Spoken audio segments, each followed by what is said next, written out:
Today on Moviewallas, we talk about Wicked, Nosferatu, and Queer.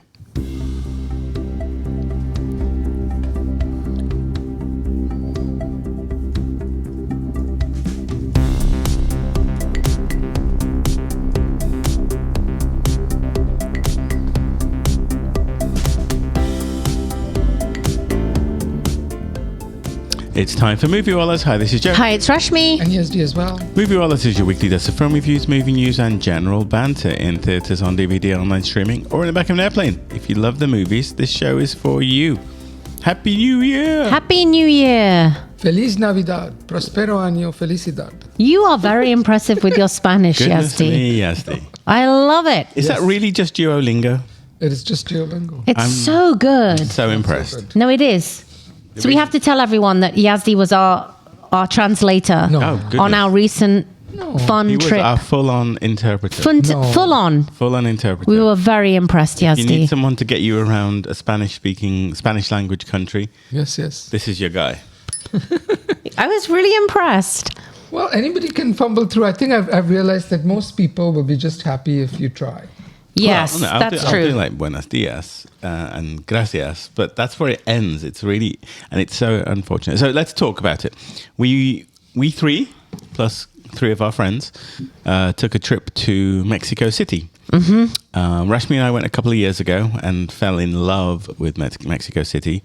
And then we just Dragged everyone back. we just got talking about it, and we were like, yeah, I'm happy to go again. I'm Yeah. happy to go there anytime. For a place that has seemingly a reputation based on, the way the US State Department and the news media here kind of portray Mexico, it would seem to be a terrifying place to be. I find it to be nothing of the sort. It's one of my favorite cities in the world, and I love that we're living in San Diego. We can hop on pretty much a direct flight, be there in 3 hours, and feel like we're in Europe. Yazdi, what did you think? Yeah, first impressions for you, because this was your first trip there, right? Yeah, I mean, I think believe all the hype. I don't think Mexico City was on anybody's travel itinerary like 10 years ago. But then I've been, very, very consistently hearing in the last 4 or 5 years, everybody singing the praises of Mexico City. The New York Times did a whole thing and so forth. And so I knew not to expect it to be what we think of Mexico and for it to be, a very, very good positive experience. But even by those standards, it was just amazing. It's the greenest city that I've ever been to, which Wasn't is it saying beautiful? something. Like most of the streets, at least in the touristy neighborhoods, the places where everybody goes, all the streets are canopied by these beautiful trees. And you could be in Milan or you could be in Madrid or they have beautiful statues and, little Buildings. shops and buildings and architecture, and the pyramids are just the Incan built temples. Actually, the Inca didn't build them, but the Inca lived there. Those temples are just an hour away. It has the second The most. food. It has the fifth most Michelin star restaurants in the world, the second most number of museums in the world. I can't wait to go back. It's just incredible. Yeah. Yeah, Please. I'm in love with the vibe of the place. Yeah. It's got some very walkable neighborhoods. It feels very safe. And, it's kind of like anywhere, right? I mean, big cities tend to have neighborhoods that you shouldn't wander into. Mexico City is not unique in that regard. Yeah. But so does LA, so Yeah. does San Diego, Yeah. New York. There are parts of those cities that you shouldn't wander into. Unless you know where you're going and why you're there. And if you stay in the right neighborhoods, Mexico City is like any other place on the planet. And so we all watched movies on the back of the plane. We did. And what did Well, we I felt want like to Yazdi recommend? had something to say that Oh. you were. No. I was segueing. She was like, move along. No. I was just saying the food scene alone is amazing. Yes. Every person you ask will say, Here's my favorite taco place. Yeah. Forget everything else. Go to this place. Yes. This little hole in the wall. Somebody Yes. else will say, go to this little hole in the wall. And you know what? They're all right. They're all correct. Every single one is you're amazing. Right. Yeah. Yeah. I must say it's definitely whet my appetite to try more street tacos in San Diego. Yeah, for sure. I mean, we can talk Mexico City for hours. We can probably do a whole podcast on it. But Yeah. I think the beauty of the street food culture there is that oftentimes it's familial, very old, established corner plots where somebody has been making tacos or sopas. The abuela's recipe. For, decades. Yeah. Love it. All right. So we have 3 movies to talk about today, but we did think we had time to do a streaming pick. Quick. So let's hop into our segment of I can't find anything to watch on video on demand. What were we watching on back of airplanes? I actually did watch something in the back of an airplane, and it was the movie It's What's Inside. It's streaming on Netflix, and it's a really interesting. It's classed as a horror, but it's not really a horror. But it's this strange phenomenon where everyone swaps bodies with each other, and I'll leave it at that. Well, what's the word? Against their wishes?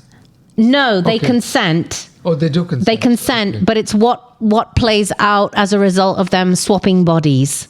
Okay. It's very, very interesting. So I really loved it. It's What's Inside. Check it out. I don't want to say too much about it, but it's a really fun, interesting movie, and it really does bring up some good moral dilemmas.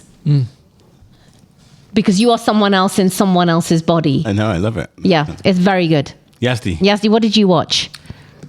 On the plane, or what am I recommending? Either. What could be one and the same? I could actually. It's very, very apropos of our trip to Mexico City, and it's this documentary just called Frida, which is based on Frida Kahlo. And everybody's probably watched the movie Frida that Salma Hayek, spent a lot of time getting made with Miramax and so forth, and that's a great film. Great film, actually. Yeah, which we watched much later. It's amazing.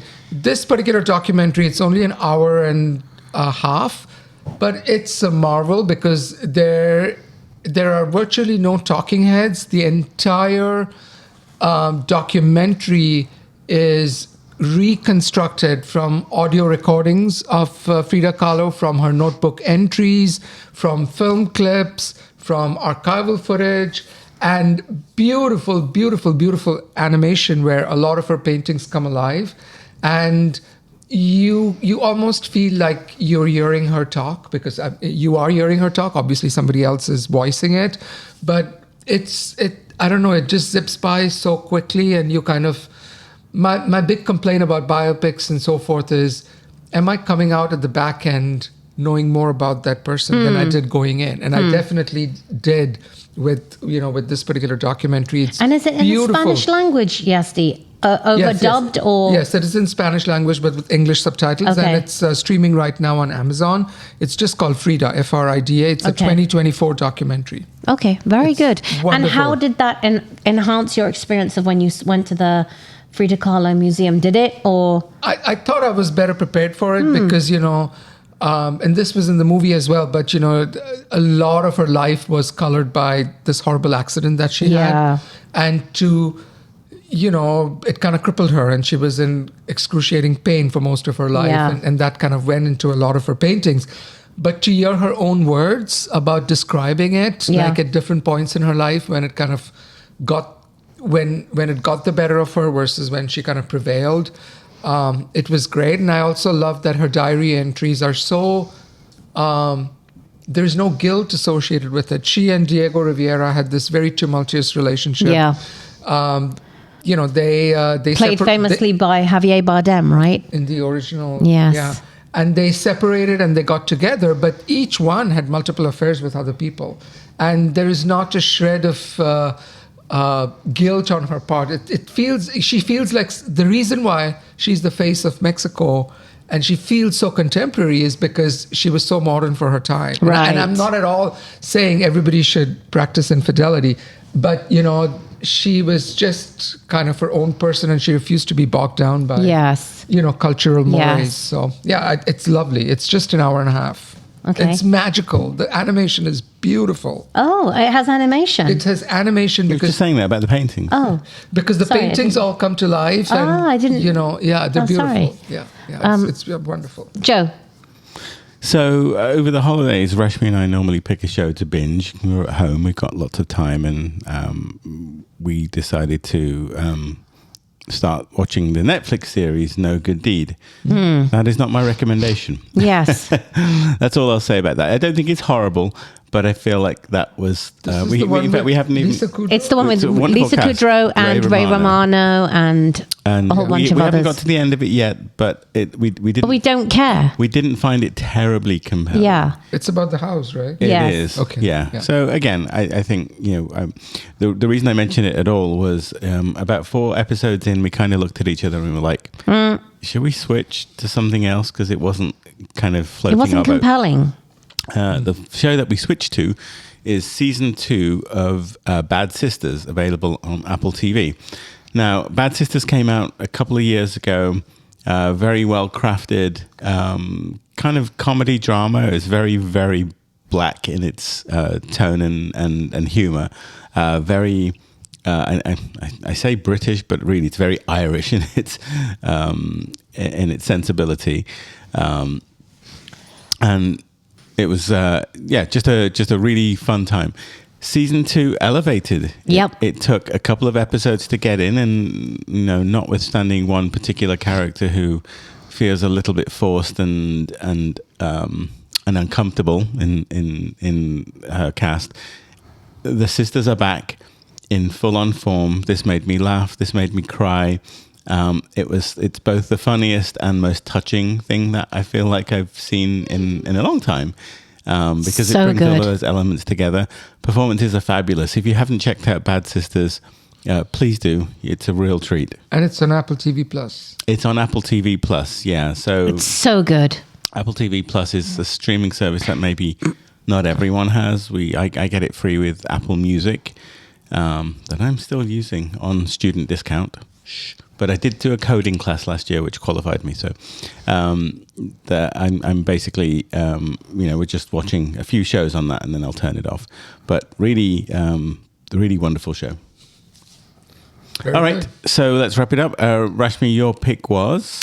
It's What's Inside on Netflix. Yazdi, you had? The 2024 documentary called Frida, Frida, not to be confused with the Salma Hayek film. And my pick was Bad Sisters, Season 2. But if you haven't seen Season 2, then see Season 1. All right, let's jump into our reviews. We're going to start, I think, with the movie Wicked. Wicked. Okay, I have the intro. So this is the movie based on the play where Elphaba, a misunderstood young woman because of her green skin, and Galinda, a popular girl, become friends at Shiz University in the land of Oz. After an encounter with the wonderful Wizard of Oz, their friendship reaches a crossroads. This is directed by John Chu, and it stars Cynthia Erivo, Ariana Grande, Jeff Goldblum, Michelle Yeoh is in here, Jonathan Bailey, and a whole host of others. I think we've all seen this one. And this is John Chu of Crazy Rich Asians. Correct. fame. Yes. Okay. Yes. Joe, why don't you start us off? Really? Okay. No, because Yazdi always brings the insight. I had in, I had in a couple of sprinkles. Look, so we watched this, unfortunately, in the home environment, and I say unfortunately because I think this movie deserves to be seen on the big screen. The handsomeness of its production is quite something, and the John Chu connection with Crazy Rich Asians. Suddenly, I'm like, yeah, that's a very good looking, very well crafted, polished visual treat. This movie seems to have had a gazillion dollars spent on every frame. It looks absolutely fabulous, and yes, it's a little soundstagey, but isn't that the whole point of the Wizard of Oz? Like, that whole universe. So it's absolutely beautifully crafted. I think the performances are good. The songs are good. I didn't connect with it, and I think ultimately I find myself full of admiration for it, but not full of love. So it's a very, very accomplished piece of filmmaking. I felt that the story was moving along a little slower than I had hoped, and then I did get frustrated to find out at the end that this is actually Wicked Part 1. And so I'm putting this out there as kind of a PSA. Yeah. It's not the whole story. That said, it is self-contained enough to warrant the cut, and they really did take their time. But overall, I'm full of it looks brilliant. It's not, my heart isn't in it fully. Yazdi. By the way, the second part is going to be released in Thanksgiving of 2025. Okay. And they already have a title for it. It's called Wicked for Good. For good. Like, Alphaba is for good. Yeah. I like the movie. I enjoyed it. It's a treat for the eyes. I think there's so much lore. Like, is there another story in all of American culture which has more lore than The Wicked of Oz? Yeah. I did not grow up with The Wicked of Oz. I didn't even Wizard. Did I say The Wicked of Oz? The Wizard of Oz. I did not grow up with We speak Yazdi. We speak Yazdi. Yeah. I did not watch The Wizard of Oz until I came to the US and watched it on television. So the story doesn't mean so much to me. I watched the Broadway production in New York, and it was fine. It was fun, but it didn't move anything within me. Yeah. So I'm just prefacing by saying I'm not the ideal demographic for it. I'm not a theater kid who memorizes this, and I'm not kind of somebody who's crazy about The Wizard of Oz. Even so, I really enjoyed it. I do agree that it takes its sweet time. I don't think that it's necessarily slow, but it definitely is very considered. Everything is happening, at its own sweet pace. I think once they get to the Emerald City, things really liven up. I actually love the picturization of some of the songs. There is one, I don't know, outside of Popular and Defying Gravity, I don't know any of the other songs, but they're not memorable. But there's one that the Jonathan Bailey character sings in a library, which I thought was so well picturized. It was so ingenious, and especially on a big screen, people moving everywhere. So a lot of heart has gone into it, a lot of work has gone into it. I still find we can talk more about this, I still find the pairing of Cynthia Erivo and Ariana Grande kind of odd. I think they're slightly different ages. One is British, one is American. So I'm not saying it's good or bad. It just felt a little peculiar to me. But it felt like they were both properly cast. So I agree. The chemistry and the pairing maybe isn't what works. But in terms of the characters they were playing, I thought they were both really well cast. So just to add that. Yeah, so I enjoyed it. I can understand why the movie is such a huge hit and it's made the gazillion dollars. While I'm on my soapbox, I will also say that Hollywood really effed up this holiday season, and they did not release a single movie that your whole family, while they're visiting you for Thanksgiving, can go to the theaters and watch. And the only one that kind of fit it was Wicked, right? There is no fun, happy kind of holiday movie. Last year they released Timothée Chalamet, the Chocolate Willy Wonka, right? Yeah. Something that with your grandparents, your uncles, Yeah. nieces, aunts, you can go and watch.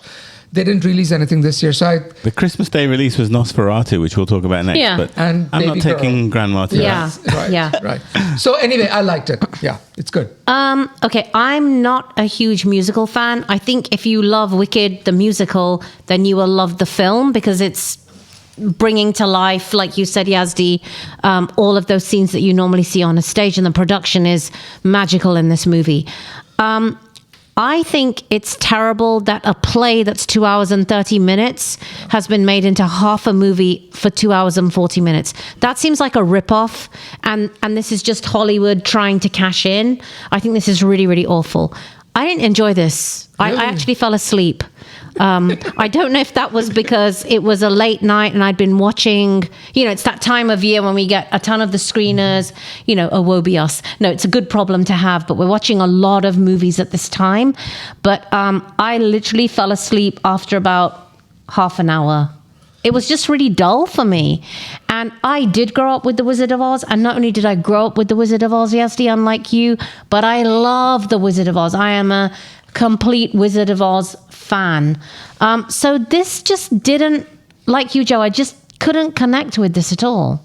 Yeah, I mean, all the ingredients are there. The themes, the production. That Cynthia Erivo's character is born as this green witch, and all of the biases and all of the kind of the metaphors for and allegories, I guess, for modern day life. And racism and being different and all of that kind of stuff.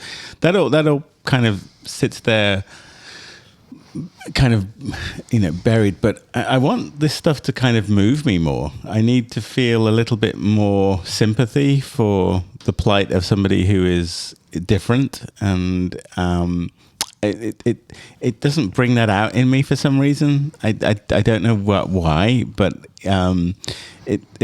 I find that particular aspect of it like just somehow missed, and I don't know whether the stage play did that more.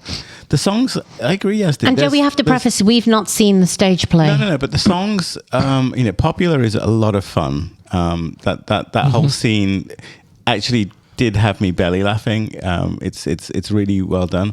There's a wonderful discussion I saw on IGN's YouTube channel. It's a kind of video game network that I subscribe to, but one of the reviewers there described Ariana Grande's character as being like a Muppet in the most positive way that you can. Yeah, I think you made the observation. She's very Miss Piggy like. She swings her hair left and right, like Miss Piggy.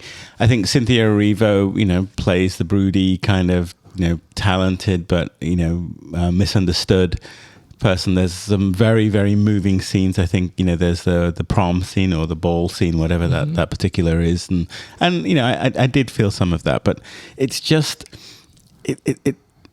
it's so polished to a fine sheen that I feel like it's lacking.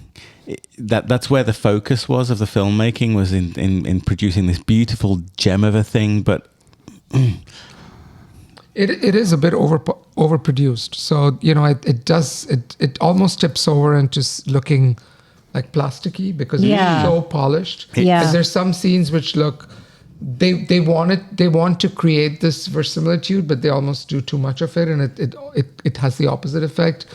I will say that both Ariana Grande and Cynthia Erivo can sing up a storm. Sure, right? I mean, actually.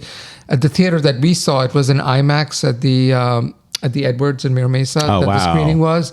And the first couple of songs when Ariana Grande was singing, the volume was so high, it was shrill. I couldn't even understand what she was saying because it was so high. And I think somebody adjusted the volume for the rest of the movie. But she can sing, and Cynthia Erivo as well. They're both pretty amazing. I think those are not. This is Ariana Grande's big breakthrough, right? So these are both relative unknown actors, so they could have gone with more well-established actors to play the leads. But I'm glad they picked the ones who could actually sing. Look, for me, it's not even that. The one of the contentions I had with the movie was in Munchkin Land there were no Munchkins. They were all grown people. Is that a sign of the times? Maybe. I know it's politically incorrect to use little people for these roles. Which I think, Peter Dinklage could have missed out on a paycheck here, right? It's not just that, but I just feel like, why bother making it Munchkin Land? Don't go to Munchkin Land if you don't want to go there. But it could have been children or whatever. I mean, but what I'm saying is that it makes concessions. And for those of us that are Wizard of Oz fans, then you end up feeling like it's a concession. And there was one other, I think it was in an effort to be diverse and inclusive, then, I don't know, it loses its fantasy a little bit for me. And maybe I'm comparing 2024 with 1960, whenever the original Wizard of Oz was made, but it's a very loaded discussion. It's a very loaded discussion. Yeah. And I don't want to get into that territory, but again, don't go to Munchkin Land if you don't want to depict Munchkins. It just doesn't make sense to me. Yeah, it was like the Oompa Loompas in Willy Wonka. Right. It was like Hugh Grant. Why? Right. You didn't need Hugh Grant as an Oompa Loompa, exactly. But he was so good. Yeah, but he was good, but he was made into an Oompa Loompa. He wasn't a life-size, regular-sized person being an Oompa Loompa then. Yeah. But anyway. The other thing which I've heard a few people say, Beth Accomando, our friend, has mentioned this a couple of times, and I kind of agree, is that why cannot a bad character just be evil? Why should there be an explanation for they were actually good, but they turned out to be evil? We see that with Darth Vader. We see that with Cruella de Vil. And now we are seeing it with the Wicked Witch, right? Margaret Hamilton, who played her in the original Wizard of Oz, she's just evil. She's the Wicked Witch. Yeah. And now we have the entire Wicked phenomenon to explain why she became wicked. She was actually a lovely, wonderful, misunderstood woman, right? So there's but there'd this be thing. no play. It wouldn't be that. Like I that's know. the whole point of this play, right? I know. So it's. I mean, I don't have enough vested in this, but that is an interesting observation. That why must we try to understand? Yes. Well, welcome to 2025. Psychoanalyze. Yeah. Yes. And that's the truth of society right now. That, Yeah. no Pre-sold franchise. no one is evil. Everyone has had some sort of trauma that leads to it. I mean, sure, that's a very valid viewpoint, and it's one that I very, very much agree with. I mean, I love, like, not to I'm gonna do it, but the Heath Ledger Batman Joker is just, he's a agent of chaos, and we don't get any explanation why, and the film kind of beautifully plays with the idea that he has this horrible backstory, but every time he tells his backstory, it's a different version, so he's just making it up, and he's just there to mess around with the world. So all right, I'm gonna move us along. All right, you're Give going us to force your me score. to score this. Yeah. This is a really difficult one to score because, again, I am full of admiration with it, and I'll say I am genuinely excited to see part 2. Really? Yeah, I am. I look forward to it. I think it was well done enough. I'm going to give it a 7, which I qualify with. It's more of a 7 from wow, they worked really hard and they made this beautiful thing, versus a 7 where I really like this movie. Yazdi. Yeah, it's a 7 for me as well. I mean, I appreciate it for the grandeur, and there is a hard work which has gone behind it. This is not, I mean, obviously a lot of CGI has been used, but these actors have worked hard. The choreography is pretty intense. Like, these are people doing a lot of very difficult, it wasn't done in a minute. So I kind of appreciate that. I also thought that the casting was very good. I really like Michelle Yeoh. This is, I think, her first post-Oscar role since Everything Everywhere. And then I really think Jeff Goldblum as the wizard is also a very inspired choice. So I really like the casting. And I actually think people, the heart of the story is Elphaba. But, I think people underestimate Ariana Grande's role. It's kind of this ditzy kind of, clueless person. She's very good in it. And she's very good in it. And she's good initially in the part where she's kind of silly, and then later on where she almost has the emergence of a conscience within her to try and protect Elphaba. I think that whole piece, like you, played out very well, and that credit to them for doing it. Again, because there's nothing else that people can go and watch in the theater, I'm glad that Wicked exists, and I'm glad it's made a ton of money. 7 out of 10. I'm gonna give it a 6. Yeah, not my cup of tea. But I admire it for all the reasons that you said, Yazdi. It just didn't keep my interest. I think it would have helped to see it in the theater as well. Maybe. With a big soundtrack. Yeah. I'm screaming at you. All right. Well, let's move on then to something that didn't keep my interest. Nosferatu 2024 version. So who's giving us a background on this? I'm going to give you a background. So this is the umpteenth version of Nosferatu. The original was released in 1922 by Murnau, the director. And if you watch the original, I think it's on YouTube. And by the way, Amazon just dropped a colorized version of that 1922 movie, which I don't know why, but okay. Yeah. It's interesting that 1922 Nosferatu itself was an unauthorized kind of take on the Dracula story because they couldn't pay for the rights. So they created Count Orloff, who is pretty much a Dracula stand-in. So since that 2022 movie, which was shot in beautiful black and white with images, and that that particular movie has been very, very influential in terms of, what horror looks like and what music and pacing and so forth. Since then, there have been multiple versions, including a version that the German filmmaker... with an H. I don't know. Helmut. Yeah. Anyway, so there have been several versions. And this particular version, the 2024 version, is by Robert Eggers, who, famously did The Witch. Herzog Warner. Werner. So he made a version in the 80s as well. This particular 2024 version is an odd choice, I think, for a director who has previously done The Witch and The Lighthouse and The Northman. This is, I believe, his fourth big Hollywood release. And this particular movie is based on this Dracula story, which is a gothic tale of obsession between a haunted young woman and the terrifying vampire infatuated with her, causing untold horror in its wake. Pretty much the Dracula story. Its writers are Bram Stoker is credited with, Dracula, Henrik Galeen, as well as Robert Eggers. It's directed by Robert Eggers, and it stars Nicholas Hoult in the character of the saintly Thomas Hutter, his wife Ellen Hutter, played by Lily Rose Depp, she of the Depp household.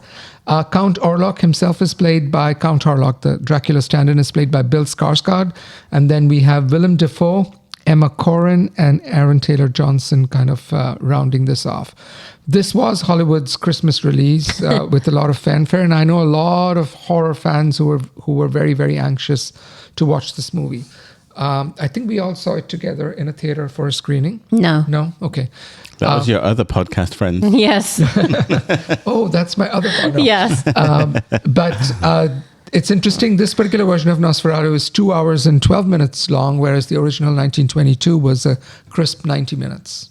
So an extra 45 minutes here. And it was Werner Herzog. Sorry, I said Herzog Werner. And whoops, sorry about that. Yeah. So, what do you guys think of Nosferatu? Go for it, Rashmi. Nah. It's okay. It's interesting. I like the production of it. Like, I like the gothic village and the castle and the fact that it reads in my mind as black and white, but actually it's in color. But the color is so stripped away that it feels like it's a black and white movie. And I think both Lily Rose Depp and the casting is good. I like the casting. I just feel bad for Bill Skarsgård because he's always playing these weird characters like Johnny Depp used to, right? He's kind of typecast he's a good-looking guy. Yeah, he's kind of typecast as kind of prosthetic man. The Dune character he played earlier. I frankly didn't know it was him until the credits came on. Yeah, so I feel bad for him. Yeah. I don't know it's adding anything to the Dracula universe that we haven't seen before. It's okay. Didn't really keep my attention. I found this frankly very, very boring. And it's interesting because I subscribe to a website called The Verge. They do a lot of like tech related stuff, but they throw in the occasional film review. And we watched this movie, and then that evening I went to bed and I pulled up my iPad and read The Verge's review of it, and listen to the title here. It's like Nosferatu is the stuff of exquisitely erotic nightmares. Robert Eggers' Nosferatu gets at the heart of what makes vampires an eternally fascinating fixture in our sexual imaginations. No, it doesn't. What? No, it doesn't. Yes. No, I reacted like that because I was like, I missed that entire film. Yeah. I mean, I think I was looking at it rather than watching it. Yeah. Because I just found the thing so... look, there's some things that work well. Nicholas Hoult is I think he's good. He's really good. He's really good. But I didn't get any of the psychosexual stuff. I mean, yes, I know she's called for him and he's coming for her. But I mean, no, but it's more overt than that. Finish what you're saying. So it just didn't come across to me that way. So and maybe by the time it really got into it, I was kind of bored, and I won't say I had my phone out, but I was thinking about dinner rather than this. Now, look, again, had the misfortune, I think, of not seeing it in a theatre environment, and I think this movie is the type of movie that demands a level of patience to kind of go on its journey. That didn't work. It just didn't work for me. I'm really sad because I see how well it's reviewed, and I read this review, and I'm like, this review makes me want to rewatch the movie, but I think I enjoyed the review more than the movie. Yazdi, clearly you enjoyed. I really enjoyed it. I mean, I do have a question about who this movie is for, and I'll come to that because I don't know who this movie is for. Yeah. But I enjoyed it for what it is, which is a very rigorous kind of homage to the original story, and it's done with a lot of love, and the production design is exquisite, and the shadows are magnificent, and I think. So let's talk about this. Who is this movie for? I think it's not for your casual horror watching teenager or a young person because it's not scary enough. It's gory, but for somebody who really wants their soul plucked out of their body while they're watching it, that's not going to happen here. And then for somebody who's just stumbled into the theater because it's Hollywood's big release, I think this movie is too slow and artful for them to completely enjoy it. So I don't know who it is for. I think it is for Robert Eggers because he grew up loving this and he wants to do this wonderful homage to this movie he loves so much. But I guess he gets to do three for us, one for himself. But within the confines of that, I just found it visually so beautiful. And then the other thing, I think, which really separates this movie from the 1922 version is the sexual component, because for whatever reason, or probably for obvious reasons, they could not depict anything very frankly sexual in the 1922 version. But in almost 100 years later, in this version, when Ellen is being possessed by, even before Dracula or Orlov arrives physically, she's kind of possessed by his dreams, and she's as much haunted by him as she's sexually enthralled by him. And her possession has both great pain and desire. And listen, I really dislike, maybe that's too strong a word, I've never thought much for Lily Rose Depp. She really annoyed me on that horrible show on HBO. It was so bad. The Idol, was it? Anyway, we haven't seen her in anything. Yeah. But I think she is so good here. I mean, when she gets possessed, like her eyes go up and she's writhing and she's like I was physically scared for her safety. So I really appreciated how committed her performance was. And I think the movie has all these things about nothing evil is going to come to you unless you invite it, right? He goes out of his way to find her, to find this creature, and he invites this evil into his home. So that it kind of plays with all this mythology around, how evil comes into your life, and are you going to let the devil in the door, and all of this stuff. So I think there's a lot to ponder over, and it's beautiful to look at, but for December of 2024, I don't know if it's the right movie for anyone. Yeah, the Lily Rose Depp is interesting to me, Yazdi. She reads very much Christina Ricci to me. Yeah, she has that gothic kind of... Yeah, kind of like sunken in eyes, and, considering her mother is a model and her father is Johnny Depp, I mean, poor thing. I don't think she won the DNA lottery. But, that said, there wasn't enough to keep me engaged. I think the story that I loved the most was the Nicholas Hoult movie, because he had to do the most to kind of get back to where he needs to get to, right? He's the lost soul in some ways. His arc was actually very interesting to me compared to hers. And then I thought it was interesting. The other thing that I couldn't quite make out was the Aaron Taylor Johnson character. I couldn't make out what that was about. Like, it almost felt like he was in love with the Lily Rose Depp character at one point, or he was lusting after her, but then there was a sense of, I don't know, it was just a little mixed up for me. I didn't love this one, but Shout out for Willem Dafoe. yeah, he was good. He's always good. He's always so fun. He's one of my favorite screen presences. He's doing some really interesting work. He's in every single Eggers movie, and I think he will be as long as Eggers is making movies. I also like the ending of the movie, which really kind of... Oh, Eggers did The Lighthouse, didn't he? Yeah, which you loved, Which Joe. I loved. Yeah, no, Willem that's Dafoe. right. And Willem Dafoe was also in That's The right. Northman. I'm not sure if he was in The Witch, but yeah. I really like the ending too, because it's kind of sad. I thought it was kind of sad. Yeah. Okay, let's score this one. Yazdi, you start. I give it an 8 out of 10 because Wow. it's so masterful, and it's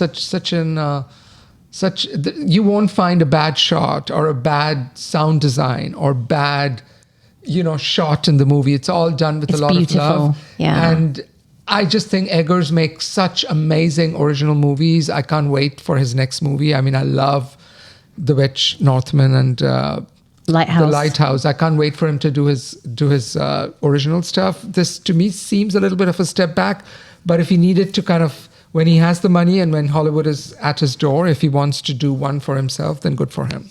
Joe.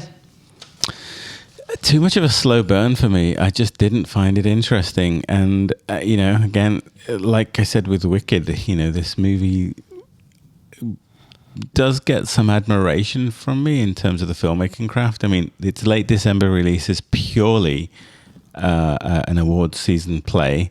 This should have come out on a Halloween. It's a horror movie, or Yeah. I could even see it coming out for Valentine's. But like this this release here is just purely a play for award season. I don't know. 5 seems so mean because I rarely give 5s, but I was bored. I'm sorry. It didn't work for me. Yeah, I was going to give it a 4. Ooh, I mean, I love the production, active like you said, dislike.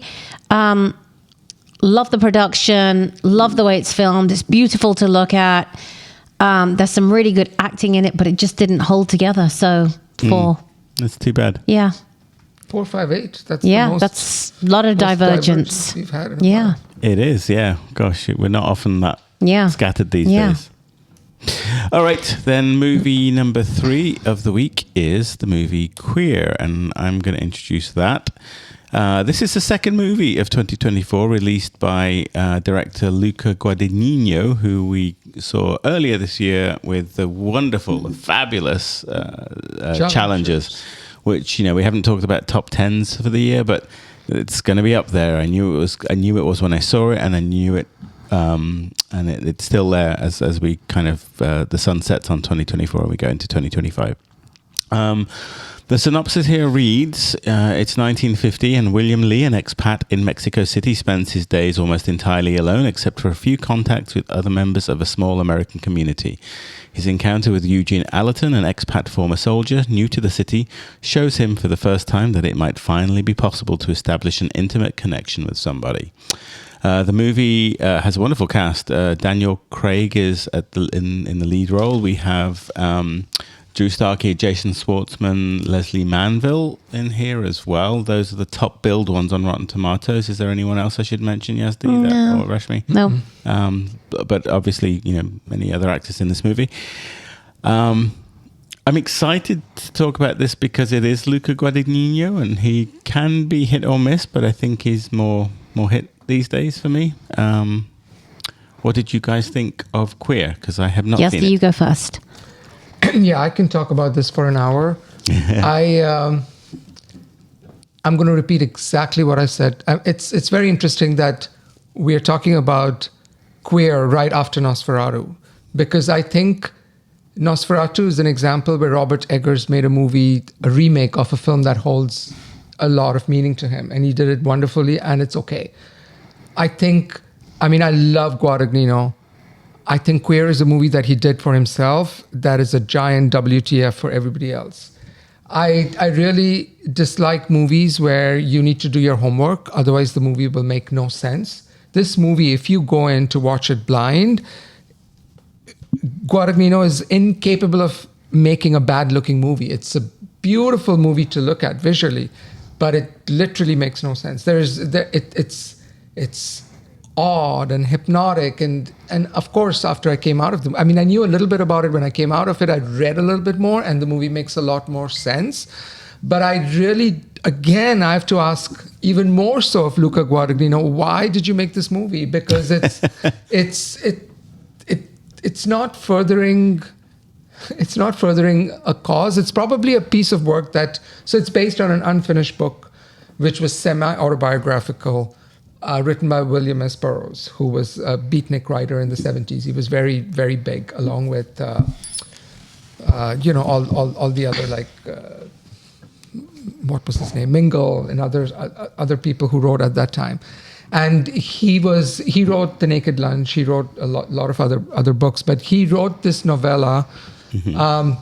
He was gay at a time when it was, very difficult to be gay. So he himself never considered, the novelist, the real person, never considered himself gay, but he would go to Mexico City all the time and have sex with men.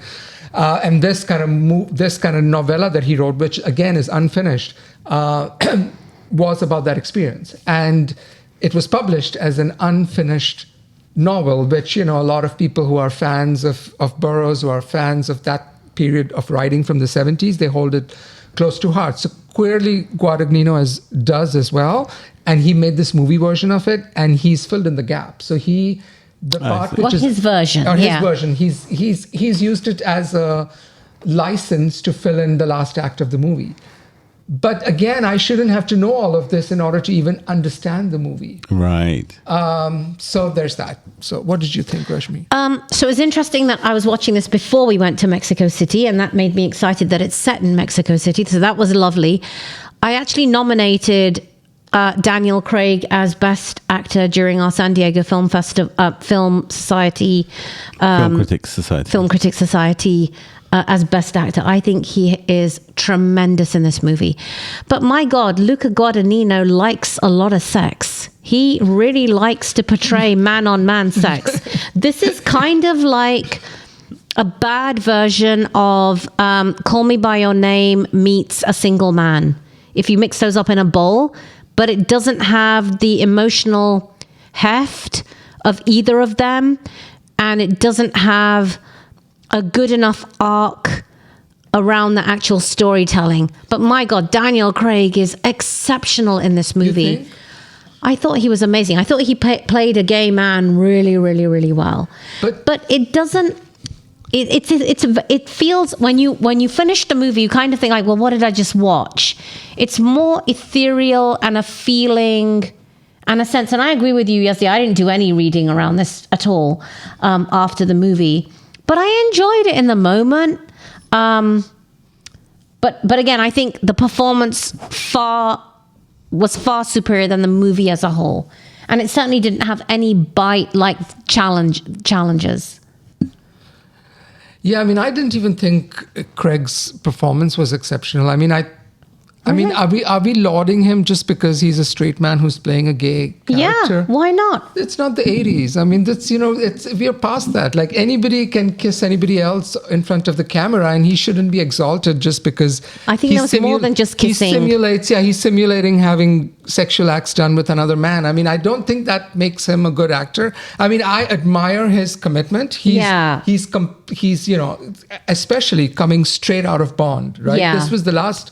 He's completely shedding the Bond image. He's this lumpy, kind of frumpy man who is trying to be relevant. Yeah, trying to be relevant. Yeah. Besotted with this much younger man. So it's a very vanity-free, courageous performance. But I didn't understand that character anymore because Daniel Craig was playing it. Sure. And he is kind of hateful of other gay people. It's not. Yeah, he's not a nice man. He's not a nice man. He's not a nice man. And the Jason Schwartzman character. Like, why was Jason Schwartzman hired to play like a overweight person? I mean, did he put on this weight, or that was prosthetics? I don't know. It was all very strange. It's enjoyable. Maybe enjoyable is too far a word. I was going to say it's engaging. Yes, it keeps your attention enough to get to the end. It's not one of the best movies of the year, for sure. Yeah. And what's interesting, I'm looking at the tomatometer, and it's 78% for the critics and 59% for the audience. Yeah. And that seems very reasonable to me. Yeah. But I can sum this one up, Yazdi, unless you've got more to say about this one. yeah. Yeah, I just don't know why Guadagnino made this movie. Yeah, and who again? It goes to your point about who's the audience. Is it an LGBTQ audience? Is it regular people who he wants to educate?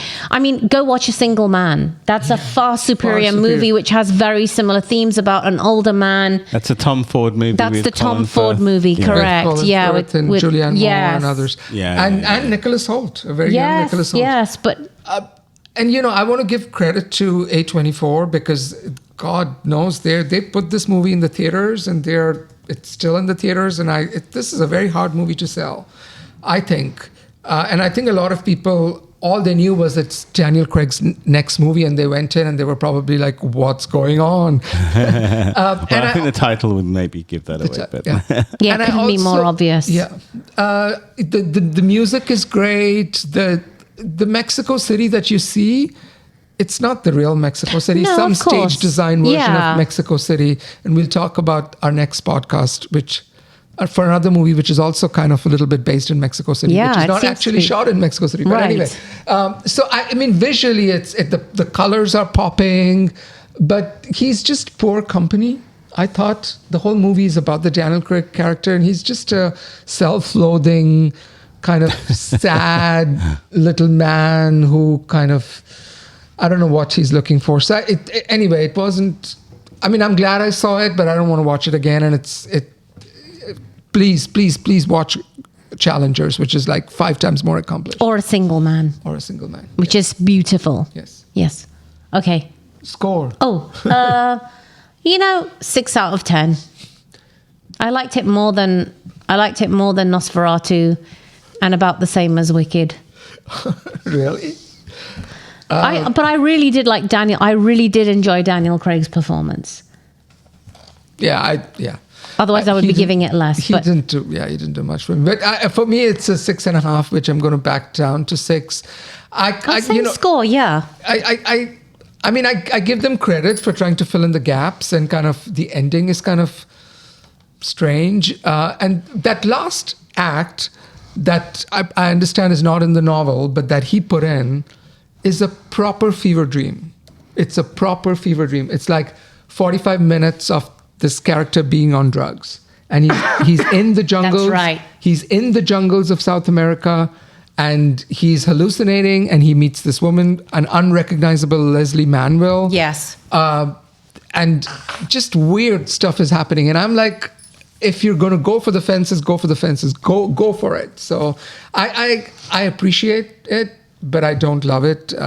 6. Joe, we haven't convinced you to watch it, right? Nothing that you've said makes me think I should run out and go see this. But I would watch it simply because of the pedigree of the director and the acting cast. But yeah, I'm not rushing to see it. And the Drew Starsky character, he's supposed to be this impenetrable object of desire, and it's not really clear whether he's gay or not. Oh, he's gay. He conducts gay acts, but I don't know if he considers himself gay. But that character is also kind of like, who is he? What is he? Like, I didn't understand him. So I'm just comparing it even for the same director for Call Me By Your Name. I really understood both of those characters and where they were coming from. The Armie Hammer character and the Timothée Chalamet character. Right. I understood their attraction. I understood any of this. These all felt like paper cutouts to me a little bit. So, yeah. So that's that. That'll bring us to the end of this. It does. Yes. Let's wrap up this podcast. Thank you for listening. We appreciate that you joined us for almost an hour today. We will be back again soon with reviews of Emilia Perez and Night Bitch in our next podcast. So I'll try and get that one out fairly soon. But again, we are on YouTube. Do check us out. Like and subscribe if you have not already done. Would really help get some numbers going, because not many of you watch on YouTube. which I kind of understand. It's a podcast. Yeah. That's what we do. But we would love to get some more exposure on YouTube. And you could get our also see numbers the up. lovely tree behind me. And you can. Yazdi has a very festive tree behind us. It's not quite a Christmas tree, Yazdi, but I'm going to call it a holiday tree. It's a holiday tree. It's lovely. I love it. It won't be there for too long. I love it. So enjoy it, people, while it's Yes, there. indeed. In fact, it's giving us a lovely backlight as we've lost the light for this podcast. So until our next episode, it's Too Many Movies, Too Little Time. A goodbye from me. And me. And me as well.